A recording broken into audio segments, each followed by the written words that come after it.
نبی کریم صلی اللہ علیہ وسلم سے پوچھا گیا کہ اللہ کے رسول صلی اللہ علیہ وسلم سب سے زیادہ آزمائشیں کس کو آتی؟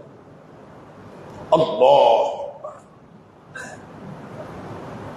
تو نبی پاک صلی اللہ علیہ وسلم بتایا کہ سب سے زیادہ آزمائشیں انبیاء کو آتی ہیں، سب سے زیادہ آزمائشیں اور مصیبتیں نبیوں پر آتی ہیں، پھر اس کے بعد جو نیک لوگ ہوتے ہیں ان کے اوپر آتی ہیں، پھر اس کے بعد جو درجہ بدرجہ اس طرح کے لوگ ہوتے ہیں وہ ان کے اوپر مصیبتیں آتی ہیں۔ قانون یہ ہے، اللہ کا قانون یہ ہے کہ ہر شخص کے اوپر آزمائش آتی ہے اس کے دین کی، اس کے ایمان کی سطح کے مطابق۔ نبی پاک صلی اللہ علیہ وسلم فرماتے ہیں اگر اس کے دین کے اندر اللہ تعالیٰ مضبوطی دیکھے، یعنی اس کے اندر مضبوطی ہو، اس کے اوپر مصیبت کم نہیں ہوتی، اس کی مصیبت بڑھا دی جاتی۔